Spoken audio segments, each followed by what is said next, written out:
45 డిగ్రీల ఉష్ణోగ్రత వచ్చిందంటే నెత్తిన కుంపటి ఉన్నట్టే భావిస్తాం. మరి కనుచూపు మేర ఇసుక తిన్నెలే దర్శనమిచ్చే ఎడారిలో 57 డిగ్రీల ఉష్ణోగ్రత వద్ద పహారా కాయడమంటే మాటలు కాదు. నిప్పుల వర్షం కురిపించే సూర్యుడు, అడుగు తీసి అడుగు వేయనివ్వని ఇసుక తుఫాన్లు, ఏమరపాటుగా ఉంటే చొరబడే ముష్కర మూకలు, ప్రాణాంతకమైన బాండీపాములు, ఇలా ఒకటా రెండా రాజస్థాన్ థార్ ఎడారి ప్రాంతంలో బీఎస్ఎఫ్ జవాన్లు ఎదుర్కొనే సవాళ్లు ఎన్నో. కాలమాన పరిస్థితులు ఎలాంటివైనా దేశమాత రక్షణే ప్రథమ కర్తవ్యం అంటారు బీఎస్ఎఫ్ జవాన్లు. థార్ ఎడారి విస్తరించిన ప్రాంతంలో సరిహద్దు వెంబడి ప్రయాణించిన ఈటీవీ ఈనాడు బృందానికి అసాధారణ పరిస్థితులే ఎదురయ్యాయి. బీఎస్ఎఫ్ ఆవిర్భావ దినోత్సవ వేళ సరిహద్దుల్లో జవాన్లు ఎదుర్కొంటున్న సవాళ్లపై ప్రత్యేక కథనం.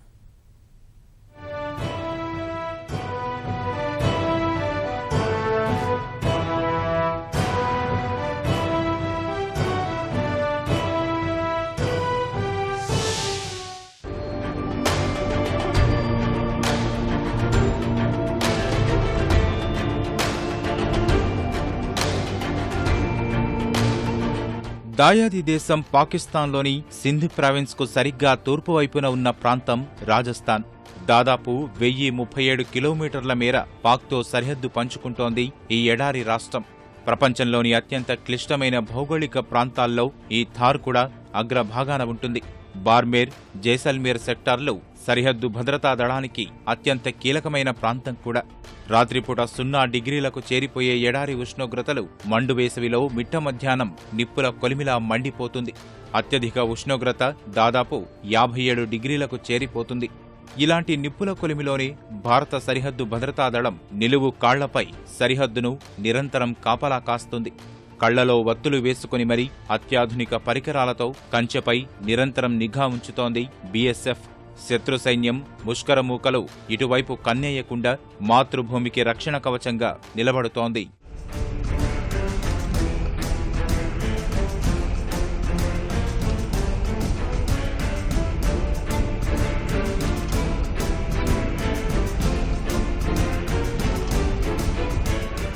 పంజాబ్లోని 274 సరిహద్దు రాయి నుంచి 921 నెంబరు సరిహద్దు వరకు థార్ ఎడారిలో అంతర్జాతీయ సరిహద్దు ఉంది. ఎటు చూసినా ఇసుక దిబ్బలు, వాటిపైన అక్కడక్కడా మొలిచిన పిచ్చి మొక్కలు మినహా మరేమీ కనిపించవు. వేసవి వచ్చిందంటే ఈ ప్రాంతమంతా నిప్పుల కొలిమిలా మారిపోతుంది. ఈ వేడిమిని భరించేందుకు బీఎస్ఎఫ్ జవాన్లు ప్రత్యేక వస్త్రాలు ధరిస్తారు. రోజులో కనీసం 8 లీటర్ల నీరు తాగుతారు. దాదాపు 50 కిలోమీటర్ల నుంచి ట్యాంకర్ల ద్వారా నీరు సరఫరా చేస్తారు. ఏ కారణం వల్లైనా ట్యాంకర్ రాకపోతే బీఎస్ఎఫ్ దాహంతో అల్లాడిపోవాల్సిందే. రాజస్థాన్లోని థార్ ఎడారి సరిహద్దు ప్రాంతం వద్ద ప్రస్తుతం మనం ఉన్నాం. ప్రత్యేకించి ఈ సరిహద్దు ప్రాంతంలో బీఎస్ఎఫ్కి ఉన్నటువంటి సరిహద్దు, అంతర్జాతీయ సరిహద్దుగా ఉన్నటువంటి ఫెన్సింగ్ పూర్తిగా కప్పబడిపోతూ ఉంటుంది. ఇలాంటి శాండ్ డ్యూన్స్ అంటే ప్రత్యేకించి గాలివాటంగా వచ్చేటువంటి ఇలాంటి ఇసుక దిబ్బలు పూర్తిగా ఆ ఫెన్సింగ్ని కప్పేస్తుంటాయి. ప్రస్తుతం మనం వెనక చూస్తే కనుక దాదాపుగా 25 అడుగులు వరకు ఎత్తున్నటువంటి ఈ ఫెన్సింగ్ ఈ గాలివాటంగా వచ్చేటువంటి ఈ మట్టి దిబ్బలు, ఇసుక దిబ్బల కారణంగా పూర్తిగా కప్పబడిపోతుంది. ప్రస్తుతం మన ఎడం వైపు చూస్తే కనుక సరిగ్గా అటువైపు పక్కన ఉన్నటువంటి మట్టి ఇసుక దిబ్బల్లో పూర్తిగా ఫెన్సింగ్ కప్పబడిపోయింది. దీన్నే పూర్తిగా బీఎస్ఎఫ్ జవాన్లు, బీఎస్ఎఫ్ సిబ్బంది కూడా ఎప్పటికప్పుడు తరచూ గమనిస్తూ అక్కడ మార్కింగ్, ప్రత్యేకంగా గుర్తులు ఏర్పాటు చేస్తుంటారు. ఆ గుర్తుల ఆధారంగానే ఈ ఫెన్సింగ్ని రూపొందిస్తుంటారు. అలాగే ఈ ఫెన్సింగ్కి ఆవల దాదాపుగా ఒక 150 మీటర్ల దూరంలో ఉన్నటువంటి బోర్డర్ పిల్లర్ కూడా ఈ ఇసుక దిబ్బల్లో కప్పబడిపోతూ ఉంటుంది. అయితే ఈ ఇసుక దిబ్బల్లో కప్పబడిపోయినటువంటి బోర్డర్ పిల్లర్ను గుర్తించేందుకు దాదాపుగా 25 అడుగులకు పైగా ఒక పిల్లర్ను ఇసుకలోనే ఏర్పాటు చేస్తుంటారు. తద్వారానే సరిహద్దు రేఖ ఇది అని చెప్పి గుర్తించేందుకు వీలవుతుంది. సరిహద్దుల్లో దుర్లభమైన ఈ ఎడారిలో ఉండే ఇసుక దిబ్బలు ఉన్నట్టుండి మాయమైపోతాయి. తెల్లవారేసరికి ఒకచోట ఉండాల్సిన ఇసుక తిన్నే మరోచోట ప్రత్యక్షమవుతుంది. ఎడారిలో వీచే ఉధృతమైన గాలులకు ఈ ఇసుక తిన్నెలు తమ స్థానాన్ని మార్చేసుకుంటాయి. కొన్ని చోట్ల ఈ ఇసుక కంచెను సైతం మాయం చేస్తుంది. ఆ పక్కనే మరోచోట 25 అడుగుల ఎత్తైన సరిహద్దు కంచె నేలంతా కనిపిస్తుంది. అందుకే సరిహద్దు కంచెను గుర్తించేందుకు బీఎస్ఎఫ్ జవాన్లు తమదైన శైలిలో కర్రల్ని పాతి హద్దును గుర్తుపెట్టుకుంటారు. జైసల్మేర్లోని మురార్ సమీపంలో ఉండే ఈ ఇసుక తిన్నెలు గాలివాటానికి కదిలి వెళ్లిపోతుంటాయి. అడుగు తీసి అడుగు వేస్తే దిగబడిపోయే ఇలాంటి ఇసుక తిన్నెలపై పహారా పెను సవాళ్లతో కూడిన అంశమే. ఇలాంటి చోట కూడా బీఎస్ఎఫ్ జవాన్లు రోజులో 16 కిలోమీటర్ల మేర నడిచి విధులు నిర్వహిస్తుంటారు.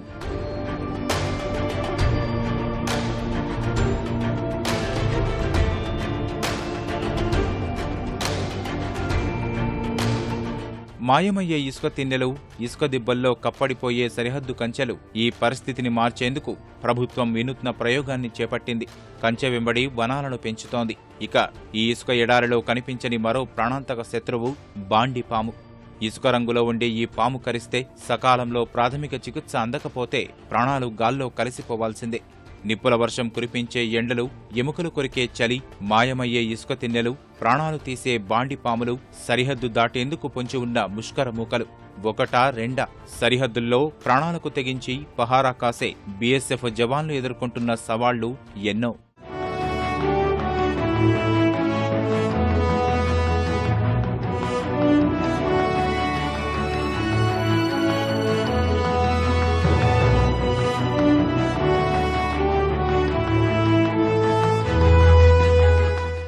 రాజస్థాన్లోని అత్యంత దుర్లభమైన క్లిష్టతరమైన భౌగోళిక పరిస్థితుల్లో భాగంగా రాజస్థాన్లోని ఇండో పాక్ బార్డర్ వద్ద ఉన్నాం. ప్రస్తుతం మనం చూస్తున్నటువంటి ఇసుక రేత్కే టీలే అంటారు. ఇసుక మేటలు ఇవి పెద్ద ఎత్తున ఇక్కడ ఉన్నటువంటి బార్డర్ ప్రాంతం అంతా కూడా ఈ ఇసుక రేత్కే టీలే అంటే ఇసుక కుప్పల కింద దిగబడి ఉంటాయి. ప్రధానంగా ఇవి రోజుకొక మారుతూ ఉంటాయి.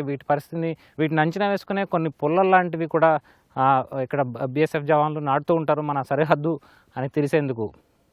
కెమెరా పర్సన్ నరేష్తో కలిసి Dhananjay, ETV news, Indo Pak border నుంచి.